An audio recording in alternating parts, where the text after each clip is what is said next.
Hello students, हम मनु श्रीवास्तव स्वागत करते हैं आपका सिलेक्शन धाम पर। और ये है हमारा रेगुलर वोकैब सेशन और आज इसमें हम पढ़ने वाले हैं वन वर्ड सब्स्टिट्यूशन। जी हाँ, 21 वर्ड सब्स्टिट्यूशन। तो चलिए फिर शुरू करते हैं और देखते हैं कौन कौन से वर्ड्स आज हम लोग नए सीखने वाले हैं।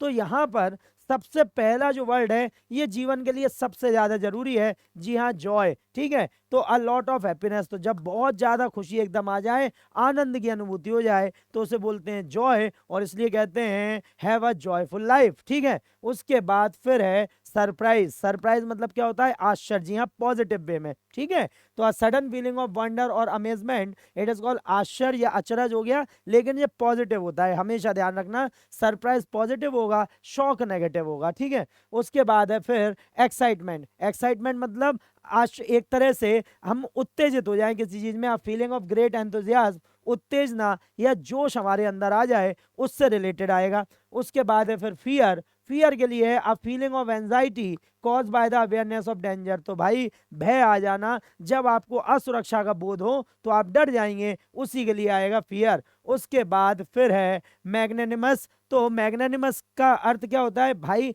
परोपकारी व्यक्ति, जेनरस एंड फॉरगिविंग, उदार या महानुभाव जैसे हम बोलते हैं, उसके लिए जो हर किसी के लिए अच्छा सोचता है। ठीक है, उसके बाद फिर है altruistic, unselfishly devoted to the welfare of other, जो मतलब बिना स्वार्थ के किसी के लिए काम करता है, उसके लिए वर्ड आ जाएगा परोपकारी, unselfishly devoted to the welfare of other. ठीक है, तो यहाँ पे हम ध्यान रखेंगे। अब मैग्नेनिमस और एल्ट्रुइस्टिक, इसमें एक बारीक सा फर्क है, एक छोटा सा फर्क है। वो ये है कि ये उदार होगा, महानुभाव होगा, मदद करेगा, और यहाँ पर इसके जीवन का उद्देश्य ही होगा मदद करना। तो बस इस बात को आप ध्यान रखें। फेंट हार्टेड। फेंट हार्टेड का मतलब क्या होता है भाई? फेंट हार्टेड मतलब डरपोक व्यक्ति, जिसे कायर हम बोलते हैं, लैकिंग करेज। ठीक, उसके बाद है वेनोमस। वेनोमस मतलब एक तरह से जहरीला। जी हाँ, जिसमें बहुत जहर हो, जो घातक हो, एक्सट्रीमली पॉइजनस और इंजूरियस, विषैला या जहरीला। जल्दी से आप इन्हें नोट डाउन कीजिए और देखिए कितने इंपॉर्टेंट वर्ड्स और कितने ज्यादा रिपीटेड, सबसे ज्यादा पूछे जाने वर्ड्स जो सिलेक्शन धाम आपके लिए रेगुलर बेस पे लेकर आ रहा है। फिर है इनविंसिबल। जी हाँ, इनविंसिबल का मतलब जिसे हराना मुश्किल हो। ठीक है, जो हारे ना, अजय जैसे हम बोलते हैं, something which can not be easily conquered. उसके बाद है फ्राइटनिंग। फ्राइटनिंग का मतलब होता है डराने वाला, भयभीत करने वाला। तो मेकिंग समवन अफ्रेड और एंशियस। इसके बाद है reciprocal. So what is the mean of reciprocal? Reciprocal का क्या अर्थ है? रेसिप्रोकल का अर्थ होता है भाई आपसदारी। जी, आपके लिए किसी ने कुछ किया तो आपने भी उसके लिए कुछ किया, इसी को बोलते हैं हम सोसाइटी में रेसिप्रोकल रिलेशनशिप शो करते हैं। जी हाँ, हमारे आस पड़ोस में ब्लड रिलेशन नहीं होते, फिर भी हम एक दूसरे की मदद करते हैं। बहुत से लोग हमारे अंकल होते हैं, बहुत से लोग हमसे भैया बोलते हैं, बहुत से लोगों से हम दीदी बोलते हैं, जबकि कोई ब्लड रिलेशन नहीं है, सोशल रिलेशन है, और यही रेसिप्रोकल रिलेशन कहलाता है।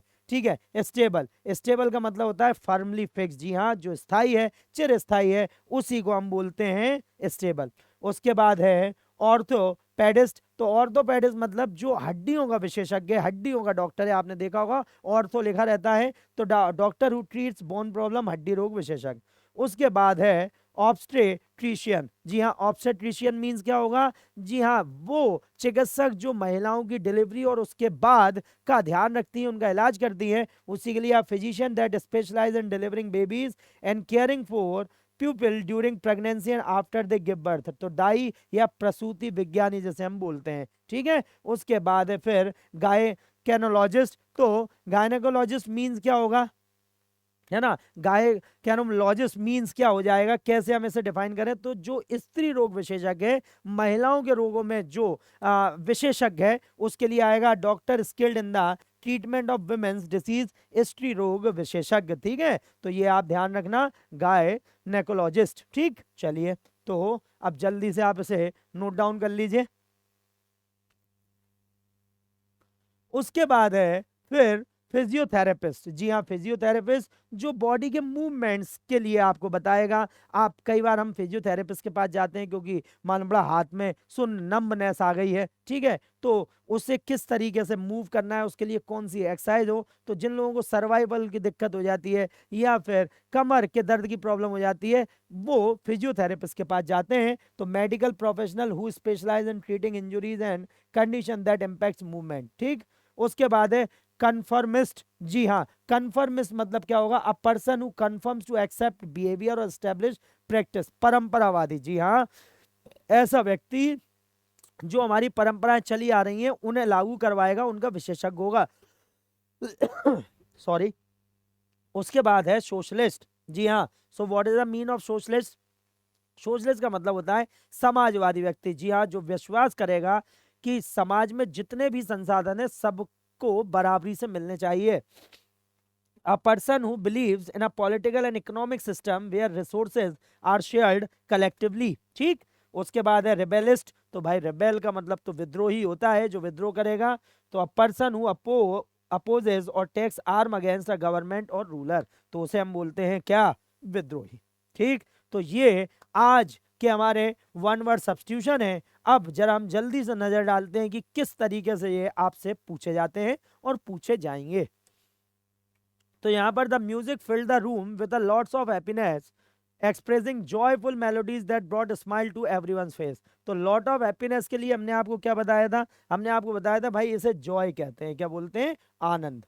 उसके बाद है despite being his competitor John was generous and forgiving in defeat and congratulated his opponent on his well deserve victory. तो भाई जेनरस और फॉरगिविंग जो होगा वो है ना मैग्नेनिमस होगा। उसके बाद है something which can not be easily conquered, जिसे आसानी से जीता नहीं जा सकता, वो इनविंसिबल होता है। क्या होता है, इनविंसिबल होता है। नेक्स्ट है the doctor who treats bone problem, तो बोन प्रॉब्लम के लिए ऑर्थोपेडिस्ट होगा, ठीक। तो ये हो जाएगा ऑर्थोपेडिस्ट।